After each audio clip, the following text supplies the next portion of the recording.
video, we're going to solve problems involving comparisons and sharing.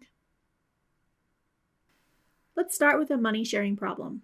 Allie, Barbara, and Carson will divide $440 among themselves. Barbara gets 2 times as much as Allie. Carson gets 1/3 as much as Barbara. How much does each person get? For this one, I'm going to have 3 strips, 1 for each person.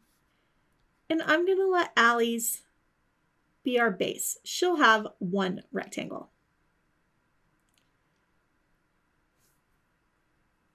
Barbara gets 2 times as much as Allie, so Barbara will get 2 matching strips. Like this. Carson gets 1/3 as much as Barbara. Since Barbara has 2 Allie strips, Carson gets 1/3 of that amount. That's definitely going to be trickier. So basically the idea is if I had the same amount as Barbara broken up into 3 equal pieces, then I would completely ignore these pieces. This can get complicated though, so an algebraic approach may be clearer in this particular problem. We'll let little a be the amount that Allie gets. Barbara will then get 2a. And Carson gets 1/3 of Barbara's amount, so 1/3 of the 2a, or 2/3 a. Together, they get $440. So we have a plus 2a plus 2/3 a is equal to 440. Combining these, this would be 3a plus 2/3 a equal to 440. And as some side work, 3 is the same thing as 9/3. So when we add 2/3, 9 plus 2 gives us a total of 11/3.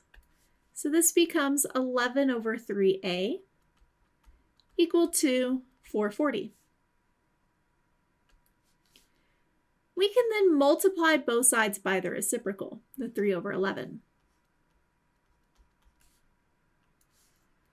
When we do that, we get a is equal to 120. So Allie gets $120. Barbara gets twice as much, so $240. And Carson gets 1/3 of that 240. So 240 divided by 3 is 80. We can check too. 120 plus 240 plus 80 is equal to 440. Now let's solve a party problem. There were 25 more girls than boys at a party. Altogether, 105 children were at the party. How many boys were at the party? How many girls were at the party? Let's start with algebra. We're going to let b be our number of boys. That means our number of girls is going to be b plus 25. Together, b, the number of boys, plus the number of girls needs to be equal to 105.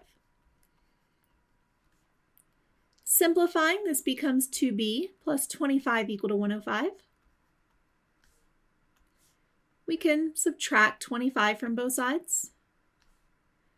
When we do, we get that 2b is equal to 80. And then we can divide both sides by 2 to get that b is equal to 40. There were 40 boys. The number of girls was then 40 plus 25, 65 girls. So 40 boys, 65 girls. A strip diagram would show the boys as 1 rectangle and the girls as the same rectangle plus a little bit extra to account for the extra 25 people. And we would solve this very, very similarly. Now let's look at a percent comparison. There were 10% more girls at a party than boys. Altogether, 168 children were at the party. How many boys were at the party? How many girls were at the party? Let's once again let B be the number of boys. The girls are 10% more than the boys. That means the number of girls is actually 1.10 times the number of boys.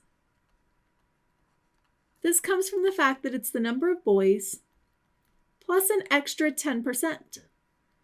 And we find 10% by multiplying by 0.10 times our total. And we get 1.10. So we know that the number of boys